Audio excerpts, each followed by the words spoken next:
South India shopping mall the wedding మంత్ర సరికొత్త wedding collection south India shopping mall. Welcome to IT news. మనం ఇప్పుడు నల్గొండ జిల్లాలో border గ్రామం అయినటువంటి అడుగుదేలపల్లి అనే గ్రామంలో ఉన్నాం. ఈ గ్రామం దాటితే కృష్ణానది తీరంలో ఉంటుంది. ఈ గ్రామం ఈ కృష్ణానది అవతల ఆంధ్ర గుంటూరు జిల్లా, ఇవతల తెలంగాణ. ఈ గ్రామంలో ఉన్నాం. అయితే ఇంతటి మారుమూల గ్రామం నుంచి ఒక కుర్రాడు, నిరుపేదంలో కుటుంబంలో జన్మించినటువంటి కుర్రాడు సినిమా ఇండస్ట్రీలో హీరోగా నిలదొక్కున్నాడు, హీరోగా రాణిస్తున్నాడు. అసలు ఎవరూ నమ్మశక్యం కాని రీతిలో ఒక సాధారణ క్యాబ్ నడుపుకునే డ్రైవర్ సినిమా హీరోగా ఎదిగాడు. అది అంత ఆషామాషిగా ఆ అవకాశం రాలేదు.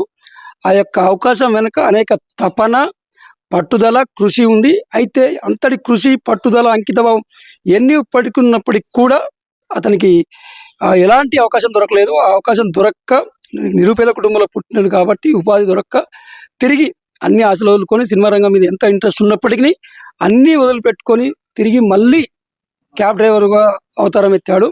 కానీ ఈసారి ఆ క్యాబే, ఆ డ్రైవర్ వృత్తే అతని హీరోగా చేసేందుకు అవకాశం ఇచ్చింది. అదేంటి, డ్రైవర్ వృత్తి క్యాబు హీరోగా ఎలా చేసింది అనుకుంటున్నారా? అక్కడే ఉంది అసలు ట్విస్ట్. అయితే మనోడికి జనరల్గా సామెత కూడా ఉంటుంది, గుమ్మడికాయ అంత టాలెంట్ ఉన్నా ఆవగించంత అదృష్టం ఉండాలంటుంటారు. ఆ యొక్క అదృష్టం లేకనే అనేక మంది తమ తమ రంగాల్లో రాణించలేకపోతుంటారు. అయితే మనోడికి ఆ ఆవగింతంత అదృష్టం ఆలస్యంగా వచ్చింది. అది ఎలా వచ్చిందంటే ఆ క్యాబ్ రూపంలో వచ్చింది. తను ఆ క్యాబ్ డ్రైవింగ్ ఎంచుకొని ఒక దాదాపుగా 10 ఏళ్ళు సినిమా రంగంలో అనేక రకాల ప్రయత్నాలు చేసి థియేటర్ ఆర్ట్స్ కోర్సులు నేర్చుకొని అన్ని నేర్చుకున్నప్పటికీ ఎక్కడ ఏ అవకాశం దొరక్క మళ్ళీ క్యాబ్ డ్రైవర్ అవతారం ఎత్తాడు.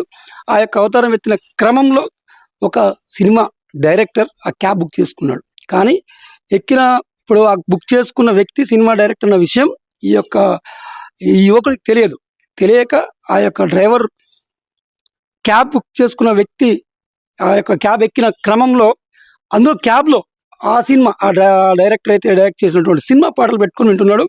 ఆ పాటలు పెట్టుకొని వింటున్న క్రమంలో ఎవరైతే ఆ డైరెక్టర్ ఎక్కాడో ఆ డైరెక్టర్ ఈ సినిమా అటర్ ఫ్లాప్ అయింది, అసలు ఆ సినిమా పాటలు బాగాలేవు, ఆ సినిమా ఎందుకు వింటున్నావు అంటే ఆ డైరెక్టర్ సినిమా తెలియక అతనితో వాదించిండు.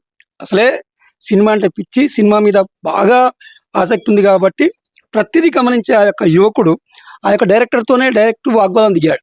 నీకేం తెలుసా బాబు, యంగ్ కుర్రాడు బాగా అద్భుతంగా సినిమా తీశాడు, అతన్ని విమర్శిస్తే మాత్రం ఊరుకోను, అవసరమైతే నేను క్యాబ్ దింపుతాను, అంతేగాని మీరు మాత్రం ఆ యొక్క సినిమాని, ఆ సినిమా డైరెక్టర్ని విమర్శించొద్దు అని చెప్పేసి వాగ్వాదం వేసుకున్నాడు. సరే బాబు, ఇంత వాగ్వాదం వేసుకుంటున్నావు ఏంటి, అసలు నీ పరిస్థితి ఏంటి, నీకు ఇంత టాలెంట్ ఎక్కడిది, సినిమా మీద ఇంత అవగాహన ఎక్కడిది అని చెప్పేసి ఆ యొక్క జర్నీలో ఆ డైరెక్టరు ఆ యొక్క యువకుడిని ఆరా తీశాడు.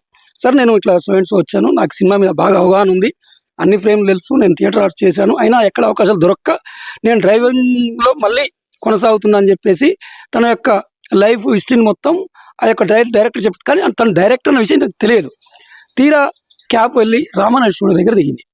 తనకు డౌట్ వచ్చింది ఆ యువకుడికి, ఎవరితను స్టూడియో దగ్గర ఎందుకు దిగుతున్నాడు, సార్ మీరు ఎవరైనా సినిమా ఇండస్ట్రీ సార్, ఎందుకు రామానాయుడు స్టూడియో దగ్గర దిగుతున్నారు అని అడిగాడు. అప్పుడు చెప్పాడు ఆయన, బాబు నా పేరు తరుణ్ భాస్కర్, నేను ఇప్పుడు ఇంతసేపు ఉన్న పెళ్లి చూపులు సినిమా పాటలు వింటున్నావు కదా, ఆ సినిమా డైరెక్ట్ చేసింది నేనే, నువ్వే నన్ను బాగా తీశాడని చెప్పింది ఆ వ్యక్తి ఎవరో కాదు నేనే, నీకు సినిమా పట్ల చాలా ఇంట్రెస్ట్, ఆసక్తి ఉంది, నిజాయితీ ఉంది, సినిమాని నువ్వు ప్రేమిస్తున్నావు, నీకు ఖచ్చితంగా ఫ్యూచర్ ఉంటుంది, నేను నా సినిమాలో నీకు అవకాశం ఇస్తాను, ఖచ్చితంగా వెయిట్ చేయి, నాకు నెంబర్ ఇవ్వు అని చెప్పేసి అదే యంగ్ డైరెక్టర్ ఫస్ట్ సినిమా తీసిన పెళ్లి చూపులు సినిమా తీసిన తర్వాత ఆ యొక్క యువకుని నెంబర్ తీసుకున్నాడు. నెంబర్ తీసుకున్న తర్వాత తన నెంబర్ ఇతనికి ఇచ్చాడు, ఇతని నెంబర్ తను తీసుకున్నాడు. 2-3 నెలల తర్వాత ఎవరైతే ఈ క్యాబ్ డ్రైవర్ యువకుడు ఉన్నాడో ఆ యువకుడు 2-3 సార్లు కాల్ చేశాడు. కానీ చెప్తామనే సమాధానం వచ్చింది. దీంతో ఆశ వదులుకున్నాడు. ఒక 5 నెలల తర్వాత మళ్ళీ కాల్ చేస్తే నెంబర్ మారింది. ఇంకా సినిమా ఇండస్ట్రీ ఇంతే, మనకి లేదు అని చెప్పేసి నిరుత్సాహానికి గురయ్యాడు. కానీ సరిగ్గా సంవత్సరానికి రామానాయుడు స్టూడియో నుంచి కాల్ వచ్చింది, తరుణ్ భాస్కర్ అనే డైరెక్టరు ఈ నగరానికి ఏమైందని సినిమా తీస్తున్నారు, మీకు రోల్ ఉన్నది, సార్ పిలిపిస్తున్నారని. మనోడికి ఫస్ట్ నమ్మశక్యంగా నమ్మలేదు, కళ ఏంటి అసలు భ్రమపడిండు. తను ఒకసారి గిచ్చుకొని చూశాడు భార్యతో, ఏంటిది అని చెప్పేసి మళ్ళీ కాల్ నిజమేనా అని చెప్పేసి చెక్ చేసుకున్నాడు. మళ్ళీ కాల్ బ్యాక్ చేశాడు, నిజమేండి రండి అని చెప్తే ఎగిరి గంతేస్తూ వెళ్ళేసి తరుణ్ భాస్కర్ని కలిసి ఆ సినిమాలో యాక్ట్ చేశాడు. ఇంకా అప్పటి నుంచి వెనుదిరి చూసుకోలేదు. తరుణ్ భాస్కర్ ప్రతి సినిమాలో నటించాడు. మనోడి పట్టుదల, యాక్టింగ్ స్కిల్స్ చూసిన కొద్దిమంది అనేక రకాల సినిమా ఛాన్స్ ఇచ్చాడు. ఇప్పటికీ దాదాపు 30 సినిమాలు చేశాడు. తరుణ్ భాస్కర్ సినిమాలు కాకుండా ఇంకో మరో 15 సినిమాల్లో నటించాడు. ఇప్పుడు విడుదలకి ఇంకో 15 ఉన్నాయి. అయితే ఈ మధ్య కాలంలో బద్మాషులు అనే సినిమా తెలంగాణలో హిట్ సాధించింది. ఆ యొక్క బద్మాషులు సినిమాలో హీరోగా రాణించాడు. అతను ఎవరో కాదు, చింతల మహేష్ అనే వ్యక్తి. ఆ యొక్క చింతల మహేష్ ఊరు అడవిదేలపల్లి గ్రామం. ఈ పల్లెటూరు నుంచే వచ్చిండు. అయితే తనకి తోడ 3 ఆడపిల్లలు. తండ్రి అకాల మరణం చెందాడు. తల్లి అత్యంత కష్టపడి ఈ మహేష్ని పెంచి పోషించింది. చదవడానికి ఇబ్బందిలో ఉన్నప్పటికీ మహేష్ దగ్గరలోని మిర్యాల పట్టణంలో ఎలక్ట్రికల్ షాప్లో పనిచేస్తూ చదువుకున్నాడు. ఇంటర్ వరకు చదివాడు. తర్వాత హైదరాబాద్కి వెళ్ళాడు. మిగతా కూలీనాలు చేసుకుంటే చదువులు పూర్తి చేశాడు. ఆ క్రమంలోనే పెళ్లి చేసుకున్నాడు. తర్వాత ఇప్పుడు చెప్పుకున్నటువంటి సినిమా రంగంలో అతని స్టోరీ స్టార్ట్ అయింది. కానీ ఆ యొక్క తల్లి అతన్ని ఎక్కడ ఎప్పుడు డిస్కరేజ్ చేయలేదు.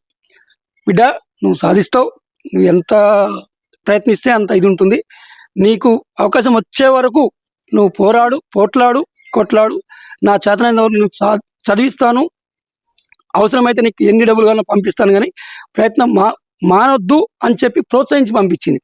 తను ఈ యొక్క అడవిదేలపల్లి మెయిన్ సెంటర్లో టిఫిన్ సెంటర్ నడుపుతూ మహేష్ని పెంచి పెద్ద చేసింది. ఈరోజు మహేష్ సినిమా హీరో అయ్యాడు. అయితే ఆ తల్లి ఆ మహేష్ని హీరో చేసేందుకు తరుణ్ భాస్కర్ ఒక దైవం అయితే, అంతకంటే ముందు మహేష్ తల్లి తన పాలిట దైవంగా చెప్తున్నాడు. అసలు ఆమెను అడిగి తెలుసుకుందాం. మహేష్ పుట్టిన దగ్గర నుంచి ఎలా పెరిగాడు, సినిమాలో ఎప్పుడు ఇంట్రెస్ట్ కలిగింది, ఏమేం కష్టాలు ఎదురయ్యాయి, నష్టాలు ఏమొచ్చాయి, ఎవరెంకు డిస్క్రైబ్ చేశారు, ఆమె అసలు ఎదుర్కొన్న అనుభవాలు ఏంటి, ఆమెను అడిగి తెలుసుకునే ప్రయత్నం చేద్దాం.